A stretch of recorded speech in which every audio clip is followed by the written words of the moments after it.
विराज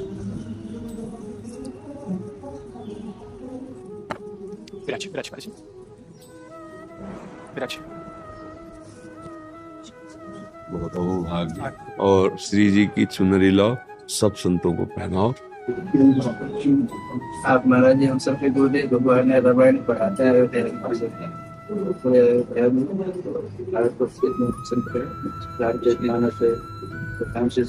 महाराज के जो 10 ग्रंथ है महाराज, इन सबका और भक्तिमाला देखा सबका हम सबको सुंदर।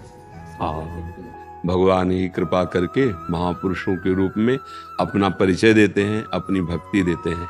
जैसे हमको जिनके मुख से भगवद वार्ता, भगवत सिद्धांत, भक्त चरित्र ये हमें सुनने को मिलते हैं ना, तो वो भगवान ही बैठकर सुना रहे हैं, क्योंकि अपना परिचय सिर्फ भगवान ही देते हैं।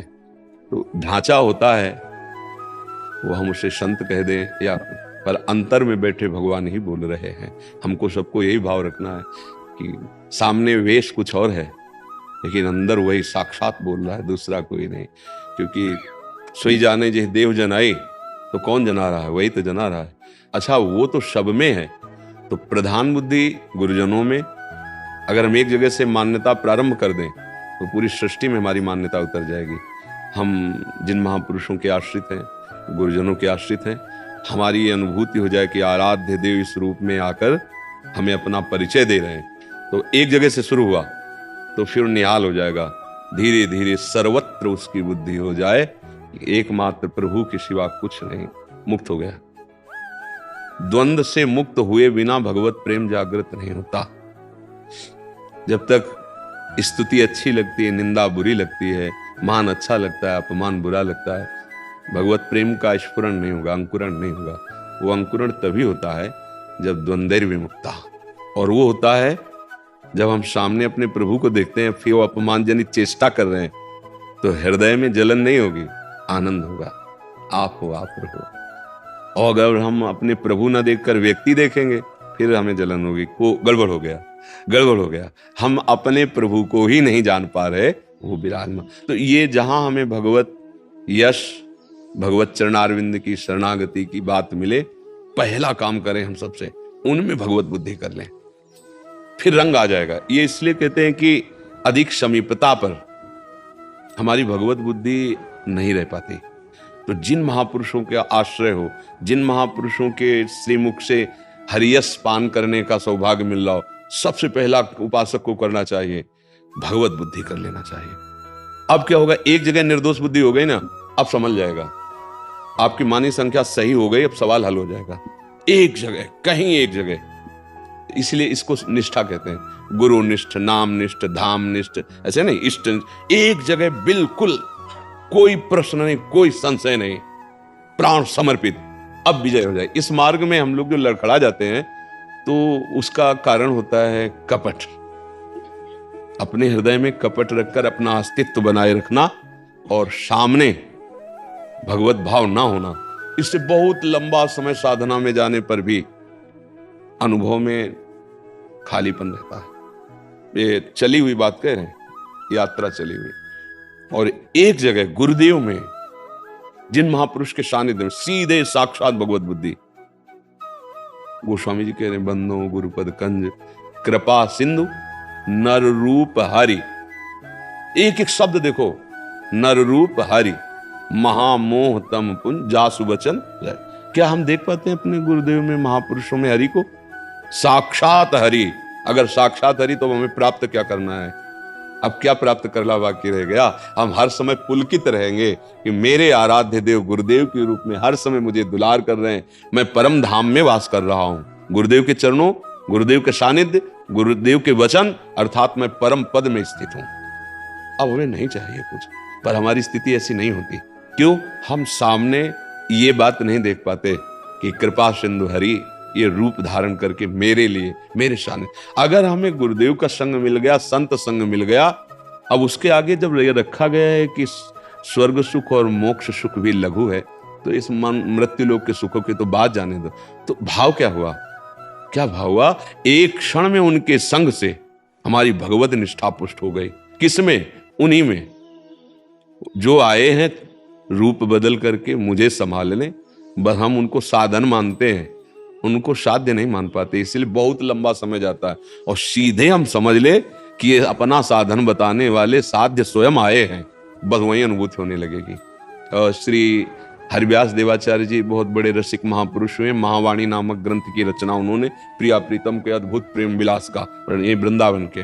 तो जब अपने गुरुदेव के समीप गए श्री भट्ट देवाचार्य जी, तो उनका गुरुदेव हम आपकी शरण में होकर आपकी सेवा में रहना चाहते हैं और प्रिया प्रीतम का प्रेम रस प्राप्त कर। तो उनका तुम्हें हमारी गोद में कुछ दिखाई दे रहा है? बोले नहीं। बोले जाओ 12 वर्ष गिरिराज जी की प्रदक्षिणा करो, राधा राधा नाम जप करो, भिक्षावृत्ति से रहो, 12 वर्ष के बाद आना। देखो कितनी निष्ठा है, 12 वर्ष तक नहीं आए, पूरी परिक्रमा 12 वर्ष भिक्षा। अब तुम्हें कुछ दिखाई दिया? बोले गुरुदेव अभी तो फिर 12 वर्ष जाओ। फिर अक्षरशः पालन किया। जब आए तो बोले दिखाई, बोले हाँ लाडली युगल सरकार आपकी गोद में बैठे हैं। महान रसमय ग्रंथ है जो सबके बस की बात नहीं, रसिक महापुरुष जो सहचरी भावापन्न है उनके लिए। तो गुरुदेव में अभी हमारी मानव बुद्धि केवल दृढ़ हुई है, या बहुत भजनानंदी संत रूप दृष्टि हुई है। अभी अनंत भगवान ही स्वयं इस रूप में आए। भाई ये समझ में आ जाए, ये समझ में आ जाए तो कुछ पाना ही बाकी नहीं रह गया। हाँ, गुरुदेव समीप हो या संत सानिध्य हमें हो तो बिना ही प्रयास हो ही भवभंगा। अब ये शब्द को जरा मनन करो, बिना ही प्रयास, यहां कोई साधन शब्द नहीं कहा।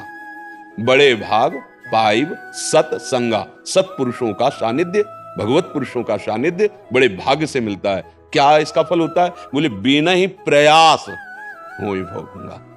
इसके आगे कोई लाभ नहीं है, आप ये भी बात समझ लो। व्रतान यज्ञ छंदान से तीर्था नियमा यमा यथा वरुंधेत सत्संगा सर्वसंगोपहो हिमाम। बड़े से बड़ा व्रत, बड़े से बड़े यज्ञ, बड़े से बड़े यम नियम स्वाध्याय तीर्थयाटन इसके बराबर नहीं है। किसके बराबर? संत महापुरुषों का सानिध्य मिल गया तो बोले सर्वसंगोपहेमा, वो समस्त रागों को नष्ट करके आपके हृदय में हरि प्रेम जागृत कर देंगे। अगर संत सानिध्य नहीं तो हो सकता है हमारी साधना बने पर अहम पुरुष होता रहेगा। अहम का जो नाश होता है या अहम का जो परिवर्तन होता है वो केवल साधु संग से, गुरु कृपा से होता है। तिनकी संगति रहत जाति कुल मद सब नंसई, सब प्रकार के अहंकार का नाश भगवत प्रेमी महात्माओं के समीप रहने से हो जाए। तो अगर संत सानिध्य मिला, गुरु सानिध्य मिला, तो अब हमको चूकना नहीं चाहिए। पहले उनमें भगवत बुद्धि और फिर उनके वचन पर दृढ़ विश्वास। परम पद हमारे हाथ में है और जहां चूक गए हम उन पे मनुष्य बुद्धि या साधक बुद्धि या संत बुद्धि, फिर प्रश्नवाचक चिन्ह खड़ा कर सकता है मन। संत को ऐसा नहीं करना चाहिए, ये क्या, बस गए। वो परम पद साक्षात तुम्हारे सामने है, तुम उसे देख नहीं पा रहे क्योंकि तुम क्रिया को अपनी मानसिक बुद्धि से देख रहे हो और वो क्रिया भागवतिक विधान से हो रही है। महापुरुषों का सानिध्य, देवर्षि नारद जी कहते महत संगस्त दुर्लभ हो, पर एक शब्द और लिख दिया, दुर्गम हो। बड़ा दुर्गम है निर्वाह कर पाना। इसीलिए सबसे पहले बात भगवत बुद्धि करो, बच जाओगे भगवत बुद्धि। और अगर निर्वाह कर ले गए तो अमोघश्च, निश्चित लाडले प्रभु आपके हृदय में प्रकाशित हो जाएंगे। यहीं बैठे हैं, पर्दा लगाए त्रिगुण माया का, यहीं में भय प्रकट कृपाला, वो हृदय में प्रकट हो जाए। संतों का दर्शन, संतों का सानिध्य, ये हमारे अंतिम जन्म की निशानी है। जिसका अंतिम जन्म होता है उसे संतों का सानिध्य प्राप्त हो जाता है। मतलब लाडले द्रवित हो गए, अब मिलना चाहते हैं। जब द्रवई दीन दयालु रागो तो साधु संगत, ये जो संत समागम प्राप्त होता है, महापुरुषों का सानिध्य, ये भगवान द्रवित हो गए। अब मुझे इस भौत चक्र में हाँ नहीं फंसला है, अब प्रभु अपनी तरफ मुझे घसीट रहे हैं, ये प्रमाण हो गया। तो हरिजस गान करना, हरिनाम निरंतर अपने हृदय में, मानस पटल पे और जिह्वा पे, तीनों जगह देखना। हाँ, हमारे मानस पटल पर नाम आराध्य देव का जो गुरुदेव ने दिया है, नाम में नामी से भी बढ़कर महत्व होना चाहिए। नाम साधन नहीं है, नाम सिद्ध वस्तु है। बस मतलब हृदय की बात, नाम सिद्ध वस्तु, साध्य वस्तु, प्रभु को भी अधीन करने की सामर्थ्य रखने वाला नाम है। गुरु प्रदत्त नाम को हृदय में, मानस पटल में और जिह्वा में सदैव देखे कि विराजमान है कि नहीं, निरंतर नाम चल रहा है कि नहीं। बस इतनी सावधानी बनी रहे तो हर कुसंग से बचा देगा नाम। क्योंकि नाम में प्रीता होने पर आपकी वाणी निर्दोष हो जाएगी। मानस पटल पर नाम को अंकित करने के कारण मन जैसे मतवाले हाथी पे अंकुश रखा हो ना, ऐसे रहता है। और बेपरवाही आने लगती है क्योंकि रात दिन पहरा नाम का चल रहा है, नाम का अभंग। बस जान लो काल भी आपसे डरेगा। समुझ जाए शरण ते डरत ना काल डर, जिए काल बस ना परे नाम। अब अपने लोगों को बस एक बात पकड़नी, नाम न सोचने पाए। सब शास्त्रों का, सब महापुरुषों का साथ, जो गुरु ने नाम दिया है वो बस चलता है। देखो गोस्वामी जी के भगवान शंकर को साक्षी करके कहता हूं, ये रा और माँ, इन्होंने मेरे माता पिता, यही हमारा जीवन है, यही हमारा सर्वस्व है। पकड़ो ना बात उनकी। वो कह रहे कहीं भी चले जाओ, अगर ये नहीं है तो अधूरे ही रहोगे। राम राम राम जी जो लो तू न जपी है तो लो तू कहूं जाए। अब समझो, मतलब संतों की वाणी में क्या, महापुरुषों की वाणी में क्या घुसा जाता है, एकदम तन्मय होकर शब्द में एकदम घुस जाया जाता है। जो मननशील महात्मा होते हैं उस शब्दों में एकदम, अगर नाम जप नहीं हो रहा तो कहूं जाए तीहू ताप तपिए, सुरसर तीर बिन नीर दुख पाई। अब सब सुरतर तरे तो ही। अब अगर ये बात सुन करके भी नाम में प्रीति ला हो तो इसका मतलब है अभी कुछ और भोगना बाकी रह गया है? हाँ, मतलब खुली बात करें, चाहे जागते रहो चाहे सोते रहो, किसी भी स्थिति में रहो, चाहे जिस युग में हो, चाहे जिस जन्म में हो, चाहे जिस योनि में हो, नाम नहीं है ना तो दुखी ही रहोगे। अमृत सान के खाओगे तो विष जैसा हो, छुटबे के जतन विशेष बांध हो जाओगे, होए है विष भोजन जो सुधा साने। आहा, इसको एकदम तन्मय करना है। जैसे भृंगी कीट ना दूसरे कीट को अपने स्वरूप को प्रदान कर देता है केवल चिंतन से, ऐसे ही जिद्दी स्वभाव बन के लगना है। तन मन डारे खोए, रात दिन नाम कीर्तन गुण, कुछ सुनना नहीं, किसी से मिलना नहीं, कुछ देखना नहीं। पहले हम आपको देखेंगे, बाद में फिर देख लेंगे। नहीं, वो लुमस जी से कागुस्वामी जी कहते हैं, पहले भगवान के दर्शन, बाद में तुम्हारा ज्ञान विज्ञान। पहले हमको हमारी भूख मिटे, इन्हीं नेत्रों से पहले प्रभु का साक्षात दर्शन करेंगे। हरिलोचन विलोकी अवधेशा तब सुनिहो निर्गुण। यही बात अपने लोगों को अवसर दे दिया प्रभु ने। हे अभागी जनों को भजन का अवसर नहीं मिलता है, ये ध्यान रखना। अभागी जनों को विषय आकर्षण में बांधकर भगवत विस्मृति कराती रहती माया, और महाभाग्यशाली हैं जो इस दलदल से निकलकर भगवत स्मरण में डूबे हुए हैं। सुनो उमा ते लोग अभागी हरि तजे होए विषय। एक छोटी सी जिज्ञासा थी। हाँ ठाकुर जी कहते हैं कि सुलभ सुखद मार्ग यह भाई, भगत मोरी पुराण श्रुति गाई। और विनय पत्रिका में गोस्वामी जी कहते हैं, रघुपति भगत करत कठिनाई, कहत सुगम करनी अपार, जाने सोई जही बनी आई। हाँ, इन दोनों बिल्कुल सरल भाव में एक बात है गोस्वामी जी के शब्दों से, एक ही बात है। जो इसमें कठिनाई का शब्द कहा है ना, उसमें आश्रय, भरोसा, ममता समेट पाना बहुत कठिन होता है। भक्ति में प्रधान बात है, बिगड़ी जन्म अनेक की अब वहीं सुधरे आज, बस पहले हो ही राम को, यह है सुगमता। अब पहले ये नहीं कहा कि कुसुमाज का त्याग करो, नहीं कहा, पहले कहा है, पहले प्रभु को बहुत प्रवीणता पूर्वक लिखा गया है, पहले स्वीकार करो हो ही राम। हे नाथ, हे प्रभु, मैं आपका हूं, इसमें कोई साधन की जरूरत नहीं है। भगवान कह रहे ना ममैवांशो, हूं ना, जो हूं उसके लिए साधना की जरूरत है क्या? मैं प्रभु का हूं, इसके कहने के लिए किसी की गवाही की जरूरत है, किसी की साक्षी की जरूरत है? मैं तो हूं ही। और बाप को बाप कहने में किसी साधना की जरूरत है क्या? बिगड़ी जन्म अनेक की अब वहीं सुधरे आज, इसी क्षण अभी सुधर जाएगी। आप स्वीकार करो, क्या जो हो, क्या हो, भगवान के हो, प्रभु तुम्हारे हैं। हाँ, अब जीवन जितना बचा है तो नाम जप, ये नहीं कह रहे काम क्रोध लोग को छोड़ो, आप क्रम समझो, नाम जप। अब क्या आया, अब इतनी सामर्थ्य है, तज कुसुमाज, बहुत बढ़िया क्रम लिखा है। तो जो कठिनता है उसका कारण है कि जो भगवान के श्रीमुख के वचन गोस्वामी जी लिख रहे हैं ना, जननी जनक बंद सुत दारा, तन धन धाम सुहृद परिवारा, सबकी ममता ताग बटोरी, ये कठिनता है। और यही कठिनता चुटकी बजाते मिटा देते हैं साधुजन। सर्वसंगो पहो हिमाम, समस्त संगों से राग रहित करके और प्रभु की ठसक भर देना। असभिमान जाय जन भोरे, मैं सेवक रघुपति पति। बहुत सरल है और बहुत कठिन है। अगर सदगुरु कृपा और साधु समागम तो सरल बात है, बिगड़ी जन्म अनेक किया वही अभी इसी क्षण। अब भला आप सोचो, अनंत जन्म की बिगड़ी इसी क्षण कैसे बन सकती है? आप समझो, किस बात से बनी? जो है उसको स्वीकार कर लेना। पर यह स्वीकृति कैसे होगी? तभी कहा तात स्वर्ग अपवर्ग सुख धरी तुलाय कंग तूलन ताहि सकल मिल जो सुख लव। एक क्षण मात्र के संग ने ये बात बैठा दी कि मैं प्रभु का हूं। आज से अपना मन वचन कर्म से प्रभु को स्वामी स्वीकार करता हूं। अभी बन गई। अब जितना जीवन बचा नाम जप, राधा राधा राम राम कृष्ण हरि जो नाम, तज कुसुमाज, क्योंकि नाम निरंतर चलाना है तो कुसुमाज से अलग रहना पड़े। अब कुसुमाज क्या है, उसको कैसे त्यागना है, वो नाम बताएगा। आप जब के देख लो, अपने आप आपको दिखाई देगा ये कुसुमाज, इसका त्याग करो। और इसको कैसे त्याग करना है, चतुरता भी नाम में भरी हुई। तामे भजेते चतुर नर। कठिनता है अहमता ममता को समेटकर प्रभु के चरणों में समर्पण करना, बहुत कठिन है। इसीलिए भक्ति को जहां ऐसा बताया गया कि उसका स्वरूप ये है, और जहां कहा गया कि भक्ति में कौन सी कठिनता है भाई। हाँ, और भगत प्रभु ने ही उसमें बताया, कहो भगति पथ कवन प्रयासा, कह रहे ना, कहो भगति पथ कवन प्रयासा जो गणमक जप तप उपवासा। अब समझ लो, आप खुद समझो। सरल स्वभाव न मन को गिलाई। एक बार हृदय से स्वीकार कर लो प्रभु मेरे है। यहां बात समझो, यहां कोई साधन नहीं बता रहे हो। कहो भगति पथ कवल प्रयासा, स्वयं प्रभु कह रहे हैं। एक बात समझो, प्रभु मेरे, तो जो मेरे हैं अहमता ममता वहां होनी, और जहां अहमता ममता होती है उसका अखंड चिंतन होता है। और इनका अखंड चिंतन अत्यंत अत्यंत महामहिम सुख प्रदान करने वाला, जहां दुख का लेश नहीं है।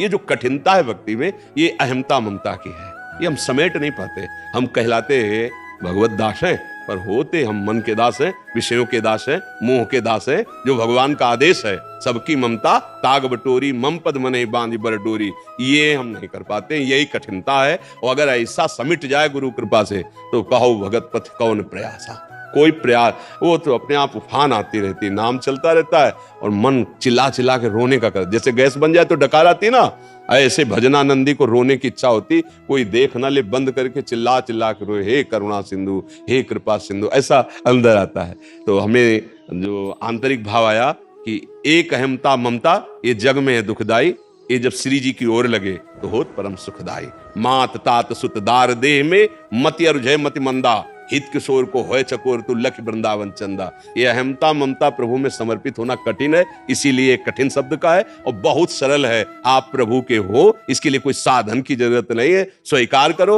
और जिनके हो उनके नाम रूप लीला गुण गाओ। परम पद जीते जी है, जीते जी जीवन मुक्त है। ऐसा गुरु कृपा से बात समझ में आई है। आप इसमें संतुष्ट है या कोई प्रश्नवाचक चिन्ह है? हमें बहुत अच्छा लगा। मेरी निष्ठा छोटे से ही श्रीमद रामचरितमानस जी में रही है, और उनकी कृपा से ही यहाँ तक आया हूँ। और अयोध्या जी में अयोध्यानाथ जी की कृपा से संतों के बीच कथा सुनाने का सुअवसर सौभाग्य प्राप्त हुआ है। मेरा मानना है कि मानस जी की कृपा से आप श्री का दर्शन प्राप्त हुआ है। नहीं, हम सब जो जन हैं, उन जैसे दूध पी के बच्चा बड़ा होता है ना, ऐसे गोस्वामी तुलसीदास जी की जो वाणी है, ये चूंकि हम लोग उधर के ही है ना, तो बचपन से जैसे खेल कूद में गाने सिखाए जाते हैं, ऐसे हम लोगों को रामायण ऐसा था। घर में बैठते थे तो रामायण गाई जा रही, मतलब कोई उत्सव बधावा है तो 24 घंटे रामायण के पाठ रखे जाते। तो वो तो मतलब ऐसा कोई वहाँ मेड़ तो थी नहीं, बस रामायण हमारी है, हमारे घर की वस्तु है। ऐसा वो क्योंकि वो प्रयाग का सब क्षेत्र ही है, तो वहाँ तो छाई हुई है, अब भी छाई हुई है वहाँ। और दूसरे ग्रंथों का परिचय नहीं, पर ग्रामीण से ग्रामीण साधारण आदमी भी कोई भी उत्सव, मुंडन है, छेदन है, कुछ भी उत्सव, उसमें रामायण ही रखी जाती है। तो उन्हीं की कृपा से ये मार्ग प्रशस्त होता है। सबके समझ में आ जाए वेद, ऐसा तो है नहीं, पर वेदों का गूढ़ रहस्य गोस्वामी जी ने बिल्कुल सरल भाषा में रख दिया है। चारों वेदों का, सब पुराणों का, सब सिद्धांतों का, सब संतों का और सब मार्गों का रामायण में है। आप ज्ञान मार्ग के पथिक हो, वैराग्य मार्ग, भक्ति मार्ग, जो सब कुछ उसमें है, बस उसको देख लो आप। जो गीता में, वेदों में, सूत्रों में लिखा है, वही गोस्वामी जी लिख रहे हैं। जैसे भगवान कहते हैं गीता में, त्रिविधम नरकस्येदम द्वारम नाशनम आत्मा, तो गोस्वामी जी कह रहे हैं नहीं, काम क्रोध मद लोभ सब नाथ नरक के पंथ। बिल्कुल सरल भाषा में हर सिद्धांत विराजमान है। जो भगवत प्राप्त महापुरुष हो जाते हैं, उनको सब धर्म, सब ग्रंथ, सब पंथ उनको ऐसे दिखाई देते, सब उनमें कोई मेड़ थोड़ी होती है। वो सीमा पार करके असीम को प्राप्त हुई है। तो जैसे रामायण संपूर्ण है, प्रेम, ज्ञान, वैराग, भक्ति और लोक धर्म भी। कैसे बर्ताव करना चाहिए, प्रभु कैसे कैसे बर्ताव करते थे, कैसा व्यवहार करते थे, वो पूरा का पूरा सब। तो ये तो बड़ी कृपा है अगर किसी की रति हो, क्योंकि सब सूत्र उसमें विराजमान है।